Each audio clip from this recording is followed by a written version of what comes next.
Welcome to CNBC.com and our coverage of the RSA Cybersecurity Conference. We are joined by the CEO of Crowdstrike, George Kurtz. George, thanks so much for talking with us. It's great to be here. All right, so I've spoken to a number of your peers that are attending RSA and even presenting at RSA this year. A lot of them told me the big focus this year is talking about protecting AI workloads, protecting data in this new AI world when it comes to cybersecurity. Today you announced your new next generation SIEM that you say will power AI native security operations. Talk to me about this new announcement and some of your other announcements. Why is AI native so important?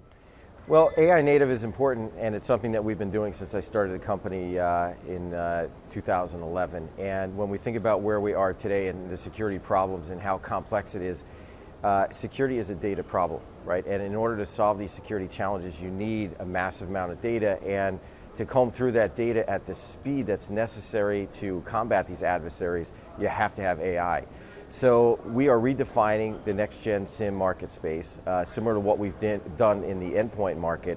We're bringing a new, fresh approach to the security SIEM space, and we're providing AI know-how that we've basically crafted over the last 10 years, unleashing that in our customer base. So at the end of the day, what customers are looking for is to stop breaches, have workflows that allow analysts to be very productive, and reduce costs and consolidate, and that's what we're doing with our next-gen SIEM. You know, that was another point that I saw in your release. One of the other things that you highlighted, not only increased performance, but decreased cost to operate. How important is that as we look at these next-generation products, considering power costs? Well, it's incredibly important. You have power cost, of course, but you have people cost, and one of the biggest challenges you have in security is that there's just not enough people to actually go around and not enough qualified people. So by leveraging technologies like Charlotte AI, we can take a tier 1 analyst, so a basic analyst, and turn them into a tier 3, a super analyst, given their cost, which is much less than a tier 3 analyst. We think this is an effective approach for companies. And I was told time and time again, many meetings yesterday, there's just not enough SOC analysts. So by being able to create an AI native powered SOC, this is really the future of SOC operations, Security Operations Center. When you talk about the shortage, do you agree with the White House estimate of 500,000, 500,000? I actually think it's more. I think it's several million. When you talk to customers and you look at certain geographic areas, yeah, maybe Silicon Valley you can get more folks, maybe New York can get more folks, but when you start to disperse, there's a lot of companies around the world that just have a hard time finding SOC analysts. So the more that we can empower them, the more that we can make them productive, the more that we can help drive down costs, the better it is for companies.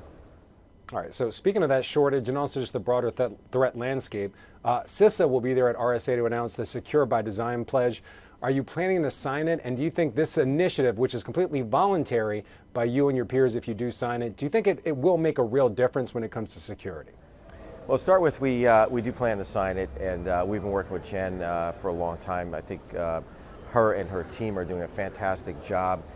Some great papers that have come out recently, some on the latest Microsoft breaches. So they're well worth reading, and I think they've done a very good job and fair and balanced. So we plan on signing it, and we think it's good for the industry. What kind of change do you think it's going to mean for the industry? I mean, again, it is voluntary. I've spoken to some other people in the industry. They say the problem is that security is not thought of when these products are being designed, and some of that's for cost reasons. So does this voluntary pledge, do you think that changes that dynamic? Well, I think it puts it back on the radar, and that's always the conundrum in security. People make cost trade-offs, and they go for something that's cheap and maybe free and doesn't work. Or they don't put the effort into securing it, and that always comes back to bite the users, and it could be the end users of these products. So I think having the visibility, putting it on the radar, having companies like CrowdStrike and others sign up to it is a good thing for the industry. Is it the be-all and end-all? No, but it's a step forward. Another thing that I'm told is a hot topic there at RSA is platformization. Cyber stocks, they've underperformed as an overall group, as a basket, since Palo Alto announced their plans to launch a platform strategy. What does a platform really mean for a company and its customers? You also have your own platform.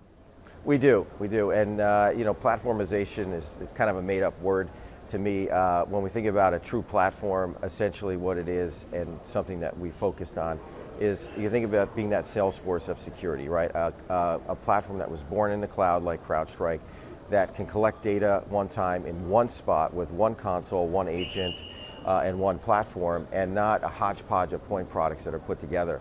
This is what we've created. So it's a hot topic at RSA. Everybody's running around saying they got a platform, but I think the true definition is the ability to solve many use cases and outcomes for customers with one single platform and data in one spot, and of course the AI layer on top of it. So that's been our approach. We think it's a winning approach. Our customers believe it's a winning approach. I think our financial results demonstrate it's a winning approach.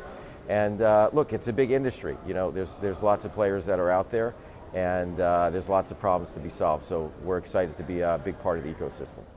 All right, George Kurtz, CEO of Crowdstrike. George, thank you very much for your time, and thank all of you for watching CNBC.com.